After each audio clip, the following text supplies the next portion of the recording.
si trouver des protéines naturelles avec un petit budget devenait aussi simple que changer la chaîne sur ta télé.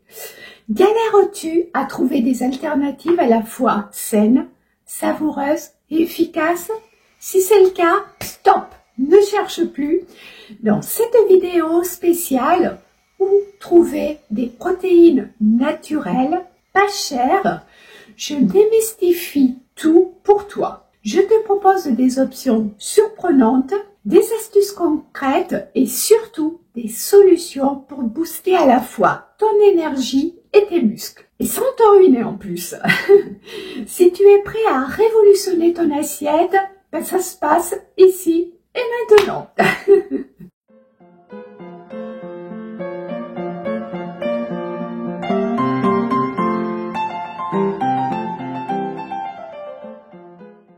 Bonjour, c'est Nathalie. Dans cette vidéo, je te partage des idées de protéines végétales et animales pour un petit budget. Si la thématique te plaît, laisse-moi un like et dis-moi dans les commentaires, es-tu plutôt protéines animales ou protéines végétales? Ou les deux. Ces deux petits mots vont me guider dans le prochain contenu. Un sondage de l'INSEE, début 2023, 13,6% de la population est en situation de privation matérielle et sociale en France. Dans un contexte de forte augmentation des prix, une personne sur 10 vit dans un ménage n'ayant pas les moyens financiers de manger un repas contenant des protéines tous les 2 jours. Ces privations sont devenues beaucoup plus fréquentes depuis l'année dernière. Aujourd'hui, il devient compliqué de veiller à la fois à son budget alimentaire tout en faisant des choix sains pour sa famille ou pour soi. La question se pose en particulier pour les protéines qui servent à la fois à former, à réparer et à maintenir en bon état les tissus comme la peau, les muscles ou les os. Elles servent aussi à la formation des enzymes digestives et des hormones. Leur rôle est donc essentiel. Nous avons besoin de protéines alimentaires à tous les âges de la vie. Les bébés ont besoin d'environ 10 grammes par jour. Les enfants en âge scolaire de 19 à 34 grammes. Les adolescents peuvent avoir des besoins qui peuvent aller jusqu'à 50 grammes par jour. Les hommes adultes ont besoin en moyenne de 50 à 60 grammes par jour. Les femmes adultes de 45 à 55 grammes ou plus si elles sont enceintes ou allaitantes. Vous allez me dire, mais comment se les procurer? Traditionnellement, on pense à la viande, voire au poisson. Mais comme on va le voir, il existe des alternatives. On va commencer avec les légumineuses. Les lentilles, les pois chiches, les haricots entre autres sont des légumineuses qui sont des sources fantastiques de protéines végétales. Elles ont en plus un index glycémique qui est bas. Elles sont riches en fibres et également en minéraux. Elles sont peu coûteuses dans leur version sèche ou en vrac. Il faut juste prendre le temps de les faire pré-germer de 24 à 48 heures pour faciliter l'assimilation des nutriments. En cuisine, elles peuvent être utilisées dans des soupes, dans des salades ou des plats en sauce. Toutefois, les protéines des légumineuses manquent d'acides aminés soufrés. C'est la raison pour laquelle on les associe aux céréales. Le quinoa ou le sarrasin sont les céréales qui contiennent le plus de protéines. On peut facilement les acheter à un prix raisonnable, tout comme les légumineuses, on les fait pré-germer pour faciliter la digestion. Une assiette composée de quinoa, de lentilles et de légumes est une excellente source de protéines végétales et de fer. Elle constitue un repas complet, très nutritif, notamment l'hiver. Tous les produits à base de soja sont riches en protéines et ils sont relativement peu chers. En magasin asiatique, tu trouveras très facilement du tofu très peu cher et souvent en grande contenance et de plus il va être très goûteux, contrairement à celui que tu pourrais trouver en GMS. Pour réduire la facture, tu peux également le réaliser toi-même. L'avantage principal du tofu est qu'il peut être utilisé dans une grande variété de plats à la fois salés ou sucrés. Il remplace sans aucun problème les œufs. Il y a un ingrédient que j'ai tout le temps dans mes placards. Ce sont les protéines de soja texturisées. C'est l'alternative végétale la plus économique à ma connaissance. On les trouve facilement en magasin bio ou en vrac. Si tu le peux, je te recommande la marque landaise Hello Bio qui propose diverses formes de protéines de soja texturisées pour varier les plats. Elles sont très savoureuses, sachant que la marque Selna est tout aussi intéressante. Et parfois même, certains produits vrac sont très goûteux également. Ça va dépendre des magasins, à toi d'essayer. La préparation est vraiment simplissime. Tu mets tes protéines de soja texturisées dans un fond de plat, tu couvres avec assez d'eau ou de sauce selon la recette et tu laisses gonfler. C'est tout. Pour ma part, je prépare toujours la veille pour le lendemain. Puis, j'intègre directement dans la recette. C'est aussi simple que ça. Ainsi, tu peux faire des porridge, des hachis parmentiers, des quiches ou des pizzas. Pour moi, je les prépare avec des légumes cuits à la vapeur douce pour conserver le goût et je complète avec une sauce bien crémeuse. C'est mon repas du soir préféré, à la fois rapide, facile et pas cher.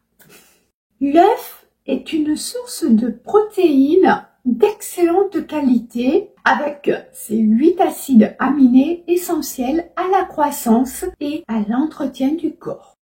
Un œuf de poule d'environ 60 grammes apporte entre 6,5 à 9 grammes de protéines. Je recommande les œufs bio de poule de la filière bleu blanc cœur. Les poules sont nourries au lin qui est une source d'oméga 3.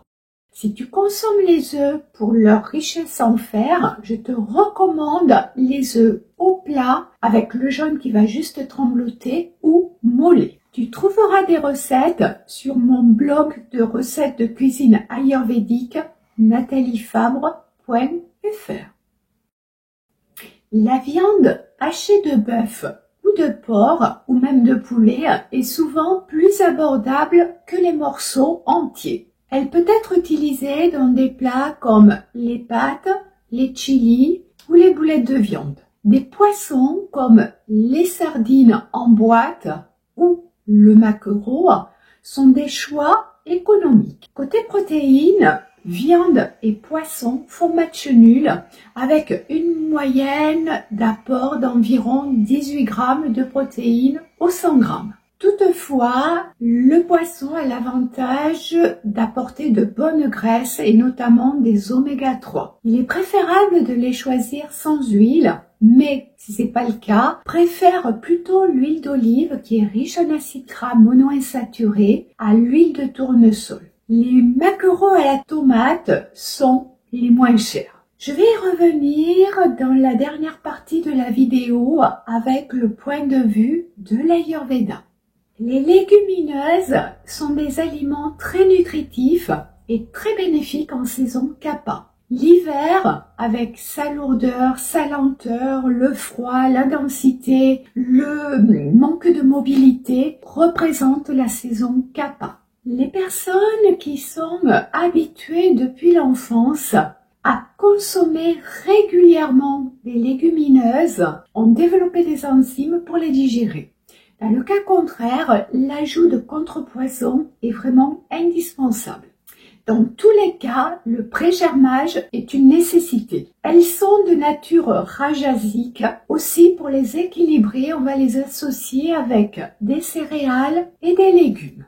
Les céréales complètes et fraîches sont sattviques. Elles contiennent de nombreuses vitamines et des minéraux. Les céréales raffinées, quant à elles, sont de nature tamasique et créent de l'amas qui correspond aux toxines. Le quinoa est la céréale la plus nutritive qui est disponible. Le tofu est de nature sattvique lorsqu'il est frais et de nature rajasique lorsqu'il est conditionné. Il est équilibré et c'est un aliment parfait pour les véganes. Toutefois, il peut être un petit peu lourd à digérer pour certaines personnes. Aussi, n'hésitez pas à l'associer avec des légumes et des céréales et à le consommer ponctuellement dans ce cas précis. Les protéines de soja texturisées sont un aliment transformé qui a l'avantage de permettre de manger des protéines à petit prix. Elles sont de ce fait de nature rajasique. Par conséquent, on les consomme toujours en petite quantité et accompagnées de légumes. Avec une cuisson à la vapeur douce, les légumes seront sattviques et auront une action équilibrante sur les protéines de soja texturisées. Les œufs sont nutritifs et indispensables en cas de convalescence ou de fatigue. Leur origine est primordiale et les rend plus ou moins tamasiques. Les viandes et les poissons sont considérés comme des aliments nutritifs. Les animaux marins sont plus digestes que les animaux terrestres. Malheureusement, ils sont très pollués. L'empreinte humaine les rend rajasiques. Si tu ne consommes pas de produits animaux marins, je te recommande l'ajout d'huile riche en oméga 3 comme le colza. Tu trouveras d'autres suggestions dans cette vidéo. Et dernier point, si tu as un mode alimentaire vegan ou végétarien ou si tu rencontres des difficultés à digérer certains aliments, il est nécessaire de travailler sur Acne, le feu digestif. Le mieux est de te rapprocher d'un professionnel de l'Ayurveda pour qu'il t'accompagne dans cette démarche personnalisée.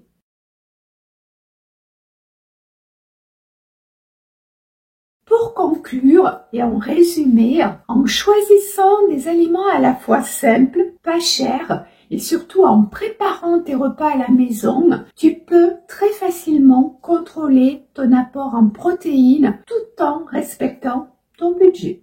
En fait, n'oublie pas, dis-moi dans les commentaires, es-tu plutôt protéines animales ou protéines végétales ou les deux? J'ai hâte de connaître tes préférences. Et maintenant, il ne me reste plus qu'à te souhaiter, à vous souhaiter, vous tous, la communauté des gens heureux, une très belle, très joyeuse et très lumineuse journée. Et je vous dis à très vite.